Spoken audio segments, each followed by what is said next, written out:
कभी कभी जिंदगी के कुछ शौक, कुछ एडिक्शंस इंसान को उस मोड़ पे ले जाती है जहां से लौटना मुश्किल ही नहीं, नामुमकिन हो जाता है। और सबसे दुख की बात तो ये होती है कि हमें पता होता है कि हम गलत रास्ते पे जा रहे हैं, फिर भी हम उस गहरी खाई की तरफ खुद के कदम बढ़ाते रहते हैं। आज जो कहानी मैं आपको सुनाने जा रहा हूं वो कुछ ऐसी ही है, एक ऐसी कहानी जो आपको हिला देगी। ये कहानी है असम के एक छोटे से शहर की, जहां एक ऐसे लव अफेयर की शुरुआत होती है जिसका अंजाम कोई सोच भी नहीं सकता। तो चलिए शुरू करते हैं। कहानी की शुरुआत होती है अमरज्योति डे और वंदना कलिता के लव स्टोरी से। दोनों एक दूसरे से बेपनाह मोहब्बत करते थे। हर आशिक की तरह इन्होंने भी सपने देखे थे एक साथ जिंदगी बिताने की। कहते हैं ना, चाहत की कोई सीमा नहीं होती, पर कभी कभी ये चाहत ही बर्बादी की वजह बन जाती है। दोनों का रिश्ता इतनी तेजी से बढ़ा कि कुछ ही महीनों में शादी का फैसला ले लिया। जहां आम जिंदगी में लोग एक दूसरे को समझने में सालों लगा देते हैं, अमर और वंदना ने कुछ ही दिनों में अपनी दुनिया सजा ली। लेकिन दोस्तों, कहा जाता है ना, जिंदगी की असली कहानी तब शुरू होती है जब दुनिया तुम्हारे खिलाफ हो। अमरज्योति की मां शंकरी इस रिश्ते से वो खुश नहीं थी। उन्हें लगता था कि कुछ तो गड़बड़ है, कुछ तो छुपा हुआ है। लेकिन मां की एक ही मजबूरी होती है, बच्चों की खुशी के आगे झुक जाना। और यही हुआ। शंकरी ने मजबूरी में हाँ कर ही दी। लेकिन दोस्तों, क्या आप सोच सकते हो, एक सिंपल लव स्टोरी एक खूनी खेल में बदल सकती है।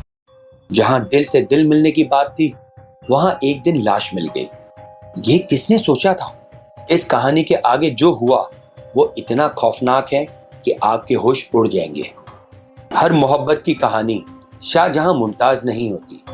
कभी कभी इश्क भी कत्ल का सबब बन जाता है। जो जिंदगी बाहर से परफेक्ट दिखती है, उसके पीछे कभी कभी अंधेरों का समंदर छुपा होता है। शादी के बाद सब कुछ नॉर्मल और परफेक्ट लग रहा था। अमर एक प्राइवेट कंपनी में काम करता था और उसकी मां शंकरी दे गुवाहाटी की एक बहुत ही अमीर औरत थी, जिनके पास 4 बंगलो थे, पैसों की कमी नहीं थी। और बाद में उसके लिए एक जिम भी खोल दिया, जहां वंदना खुद ट्रेनर थी। सब कुछ एकदम सेट लग रहा था। एक प्यारी फैमिली, अच्छा करियर, पैसा वगैरह सब कुछ था। लेकिन फिर एकदम से ऐसा क्या हुआ? शंकरी ने अचानक वंदना को बोला कि अब मैं तुम्हें एक पैसा नहीं दूंगी। और सिर्फ मना ही नहीं किया, बल्कि वो नूनमती वाले घर को छोड़ के जू रोड के बंगलों में चली गई। ये जू रोड का घर सिर्फ 5 किलोमीटर दूर था। किसी को नहीं पता था कि आखिर क्या वजह है कि शंकरी घर छोड़कर चली गई। वंदना अपने जिम में काम करती रही, लेकिन उस चेहरे के पीछे कुछ अजीब चल रहा था। और फिर जो हुआ उसने सबको हिला के रख दिया। 27 अक्टूबर 2022 को वंदना सीधे पुलिस स्टेशन पहुंचती है। उसने कंप्लेंट फाइल की। उसका हस्बैंड अमरज्योति और सास शंकरी दोनों मिसिंग हैं। वंदना ने पुलिस को बोला कि दोनों काफी दिनों से गायब है और वो बहुत टेंशन में है। पुलिस ने कंप्लेंट लिखी और फिर इन्वेस्टिगेशन शुरू की, लेकिन दिनों दिनों तक कोई क्लू नहीं मिला। वंदना रोज पुलिस स्टेशन के चक्कर लगाती थी। पुलिस कोशिश भी कर रही थी, लेकिन केस बिल्कुल डेड एंड पे था। 1 महीने तक कोई लीड नहीं थी। वंदना ने पुलिस से ये भी बोला कि वो चाहती है कि वो ये केस सीआईडी को सौंप दे, क्योंकि लोकल पुलिस कुछ पता नहीं लगा पा रही थी। 2 महीने बीत गए। 2 महीने बाद इस केस ने एक ऐसा मोड़ लिया जिसने पूरे असम को हिला के रख दिया। वो क्या रास्ता? आखिर अमरज्योति और शंकरी कहां चले गए थे? वंदना का असली किरदार क्या था इस कहानी में? जो कहानी एक मिसिंग रिपोर्ट से शुरू हुई थी, वो अब एक ऐसे मोड़ पे आ गई थी जहां सिर्फ अंधेरा था। अक्टूबर 2022, जब वंदना ने अपने हस्बैंड अमरज्योति और सास शंकरी की एक मिसिंग रिपोर्ट लिखवाई थी, उसके 2 महीने बाद एक शॉकिंग ट्विस्ट आता है। शंकरी डे की भतीजी निर्मया डे पुलिस स्टेशन पे पहुंचती है और एक कंप्लेंट फाइल करती है। मुझे लगता है मेरी बुआ शंकरी और उनका बेटा अमर दोनों को वंदना ने ही किडनैप किया है। पुलिस हैरान। जो वंदना इतने टाइम से पुलिस स्टेशन के चक्कर लगा रही थी, क्या वो ही कल्प्रिट है? और सबसे बड़ा शॉक तब लगा जब निर्मया ने ये बोला कि शंकरी के एटीएम से लगातार पैसे निकल रहे हैं। पुलिस कंफ्यूज हो गई, क्या वंदना या निर्मया में से कोई एक झूठ बोल रहा है? फिर कुछ ही देर बाद वंदना भी पुलिस स्टेशन पहुंचती है और काउंटर कंप्लेंट फाइल करती है निर्मया के खिलाफ। वंदना का यह कहना था कि शायद निर्मया ने ही उनको किडनैप किया है और पैसे भी निकाल रही है। अब पुलिस एक ऐसे चक्रव्यूह में फंस गई थी जहां हर कोई एक दूसरे पे इल्जाम लगा रहा था। पुलिस ने इन्वेस्टिगेशन को फास्ट ट्रैक किया, एटीएम्स के सीसीटीवी चेक किए और जब फुटेज सामने आया तो पुलिस के होश उड़ गए। वंदना खुद एटीएम से पैसे निकालती थी। पुलिस ने वंदना को उठाया, पूछा तो उसने कहा कि मैं ये देखना चाहती थी कि पुलिस कितनी सतर्क है, क्या पुलिस अपना काम कर भी रही है, क्योंकि पुलिस तो कुछ कर ही नहीं रही थी। ये सुनकर थोड़ी और पूछताछ के बाद पुलिस ने उसको वापस भेज दिया, लेकिन दिल में एक शक बैठ गया था। तभी पुलिस ने वंदना के पड़ोसी से पूछा और यहां से एक और शॉकिंग बात सामने आई। पड़ोसी ने कहा कि हमें तो लगा कि उसके घर में कोई मर्द रहता है, क्योंकि आदमी का आना जाना दिखता था। और एक और बात, वंदना अपनी छत पे कुछ जलाती थी जिसका धुआं बहुत ज्यादा होता था। पुलिस ने छत चेक किया, लेकिन तब तक सब कुछ साफ हो चुका था, लेकिन शक गहरा गया। पुलिस ने वंदना को फिर से उठाया, रिमांड पे लिया और फरवरी 2023 में जब इंटरोगेशन शुरू हुआ तब एक डरावना सच सामने आया। वंदना की जिंदगी का असली खेल शुरू हुआ पैसा देख के। उसको पता था कि अमर और उसकी मां के पास करोड़ों की प्रॉपर्टी है। अमर के पैसों के लिए वंदना ने शादी की, लेकिन शादी के बाद अमर से कभी खुश नहीं थी। उसका असली प्लान था रिच बनने का और इसलिए उसने जिम खोला, जहां लड़कों के बीच रहना और उनके साथ अय्याशी करना उसका हिडन मोटिव था। और जिम में आए दो नए लड़के, धनति देका और अरूप देका। धनति की उम्र थी 32 साल और अरूप की उम्र थी 27 साल। एक दिन अमर ज्योति बिना बताए घर लौट आता है, यही कुछ रात के करीब 11 बजे।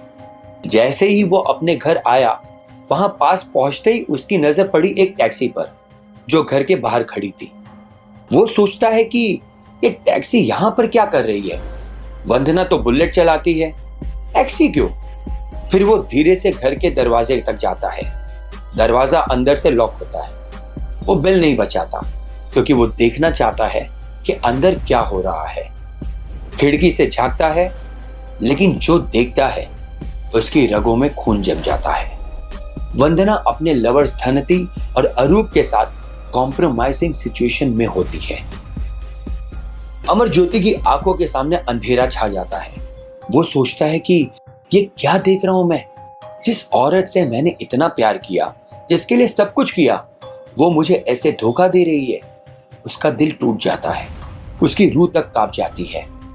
दोस्तों सोचिए, एक पति के लिए यह सब देखना कितना बड़ा धक्का होगा। जहां वो प्यार सोचता है, वहां चल रही होती है साजिश। आपको क्या लगता है, अगर आप अमर ज्योति के जगह होते तो आप क्या करते? कमेंट्स करके जरूर बताना। अब उसका गुस्सा आसमान पर था। वो जोर जोर से दरवाजा पीट रहा था। वंदना, दरवाजा खोलो, मैंने सब देख लिया है। वंदना के साथ धनति और अरूप थे। जैसे ही अमर ज्योति ने उनको देखा, धनति और अरूप वहां से भाग गए, लेकिन वंदना वही थी, रोती, घबराती और गिल्ट से भरी। अमर ज्योति ने डिवोर्स लेने का फैसला लिया। वंदना हाथ जोड़कर माफी मांग रही थी, मगर अमर ज्योति का भरोसा टूट चुका था। अब वंदना को समझ आ गया था कि अगर डिवोर्स हुआ तो सब कुछ चला जाएगा, घर, पैसा, स्टेटस, सब कुछ, क्योंकि जो घर था वो अमर ज्योति की मां शंकरी के नाम था। वंदना ने अब प्लान बना लिया था। अब जो भी रास्ते में आएगा वो जिंदा नहीं बचेगा। एक दिन जब अमर ज्योति ऑफिस में था, वंदना और धनति शंकरी के घर चले गए। पहले बातों में उलझाए, फिर धनति ने पीछे से हमला कर दिया।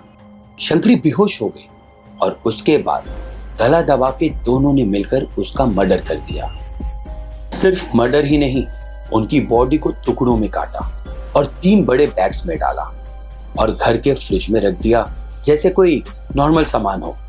अब वंदना के मन में आ गया था कि अमर ज्योति को भी खत्म करना पड़ेगा। एक रात वंदना ने ड्रिंक में नींद की गोली मिलाई जैसे ही अमर ज्योति बेहोश हुआ, धनती को बुलाया। दोनों ने मिलकर अमर ज्योति को भी मार दिया। उसकी बॉडी को भी उन्होंने टुकड़ों में काटा और फिर फ्रिज में डाल दिया। जो कपड़े खून से भर गए थे उनको छत पे ले जाकर जला दिया। पड़ोसी ने धुआं देखा पर किसी ने कुछ नहीं कहा। 27 जुलाई की रात 3 बजे वंदना और धनती शंकरी के बॉडी के टुकड़ों को लेकर जाती है। गाड़ी में डाल के चेरापूंजी के जंगल में ले जाकर फेंक देती है। फिर 19 अगस्त को अमर ज्योति के टुकड़ों को भी मेघालय के घने जंगलों में जाके फेंक देती है। लेकिन क्राइम जितना भी स्मार्ट हो, पुलिस से बच नहीं सकता। जब अमर ज्योति और शंकरी गायब हुए, पुलिस को शक हुआ। फिर पुलिस ने कॉल रिकॉर्ड्स देखे, टैक्सी बुकिंग्स देखी, पड़ोसियों से पूछताछ किया और जब पुलिस ने वंदना को पकड़ा तो वंदना टूट गई। उसने कन्फेस कर ही लिया। वंदना का कन्फेशन सुनकर पुलिस भी शॉक हो गई। और सबसे हैरानी की बात तो ये है कि पुलिस वैन में बैठकर वंदना हंस रही थी, जैसे कुछ हुआ ही नहीं हो। और सुनो, शंकरी और अमर ज्योति का मर्डर करने के बाद वंदना, धनती और अरूप फिर से इंटीमेट हुए। सोचे इंसानियत कितना गिर सकती है। पुलिस को जब क्राइम स्पॉट दिखाया, शंकरी के कुछ बॉडी पार्ट्स जंगल से मिल गए, लेकिन अमर ज्योति की बॉडी अभी भी नहीं मिली। और दोस्तों, शॉकिंग बात यह है कि वंदना, धनती, अरूप तीनों बेल पर बाहर आ गए। सोचिए दोस्तों, क्या ऐसे लोग जो अपनी फैमिली का मर्डर कर देते हैं, उनको खुला छोड़ना चाहिए? क्या ये सिस्टम की कमी नहीं है?